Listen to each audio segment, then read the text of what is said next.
Never ask that one, how much your son scored and how much my son scored and compare. Don't do that. It is not good for you and worse for your child. Every flower is beautiful, but it's in own way. You cannot say rose is better, hibiscus is not. No. Hibiscus has its own property, its own color, its own volume, and it looks different. Every child is a flower by himself or herself. Do not compare.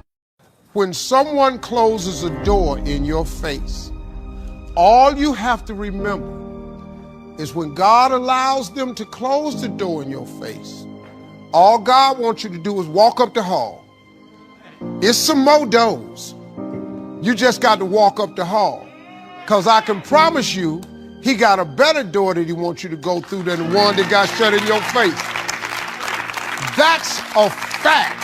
I know that I'm example. I know 100% in the pitch and outside the pitch. So I'm always smile. I'm happy, man. I'm blessed that I play in a fantastic club. I have a fantastic family. I have 4 kids. I'm healthy. I have everything. So the rest, it doesn't interfere on me. So I'm very, very glad. We are told that if we're beautiful, if we're skinny, if we're successful, famous, if we fit in, if everyone loves us, that we'll be happy. But that's not entirely true. But the most important journey I think all of us will go through is the journey in ourselves, to find our truth, to find who we are and what makes us happy. If you have an idea that you genuinely think is good, don't let some idiot talk you out of it. Now, that doesn't mean that every wild notion you come up with is going to be genius, but if there is something that you feel is good, something you want to do, something that means something to you, try to do it. Because I think you can only do your best work if you're doing what you want to do, and if you're doing it the way you think it should be done. And if you can take pride in it after you've done it, no matter what it is, you can look at it and say, I did that, and I think it's pretty damn good. That's a great feeling. So don't let idiots talk you out of something that you think is good. If you stay in your comfort zone, that's where you will fail.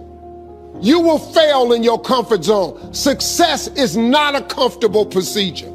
It is a very uncomfortable thing to attempt. So you got to get comfortable being uncomfortable if you ever want to be successful. Start putting some pressure on. Put some pressure on yourself. One of the biggest mistakes people generally make, and I'm guilty of it too, is wishful thinking. You know, like you want something to be true even if it isn't true. And so you ignore the things that, you ignore the real truth because of what you want to be true. This is a very difficult trap to avoid. You can't get advice on what you should do with your life, right? Nobody knows what you are. Like even sometimes you don't really even know what you are. You got to take your shot. And it's like, as much as you want people to agree and you want the people around you to be supporting your dreams and all, it's not going to be like that all the time. You got to do it alone. If you are going to try something hard, if you're putting yourself out there in some way, there are going to be times where you screw up or you don't succeed. Or there are times where you do everything right and you still don't succeed. You'll go through some failures. Is to learn from those failures and to have a sense of resilience and be able to examine what is it that I did not succeed at, why didn't I succeed, and what do I need to do better. So when I see White House interns or I talk to young people, I always tell them, worry less about what you want to be and worry more about what you want to do. If you're focused on giving of yourself to accomplish something, then even when you fail at a particular objective, you're still succeeding in learning about how you can accomplish those goals. And it doesn't just become about you. Nothing comes free in life, right? There's a price to pay for everything. And all I want is to dominate the globe.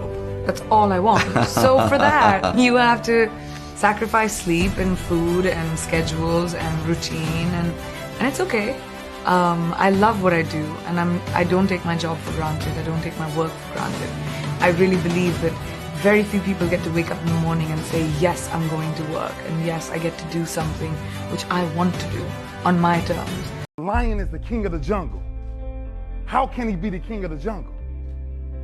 If he's not the biggest, the elephant is probably one of the biggest. He can't be the fastest because that's a cheetah. He can't be the smartest. So he's not the biggest, the fastest, or the smartest. So how does a lion become the king of the jungle? His mentality. That's the only difference of a lion and an elephant. When a lion walks up and sees an elephant, he thinks lunch. An elephant thinks run.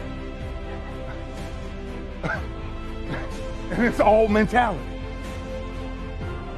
Because when a male lion walks up, he may be outnumbered by a pack of hyenas, but I'm king of my jungle because of my mentality.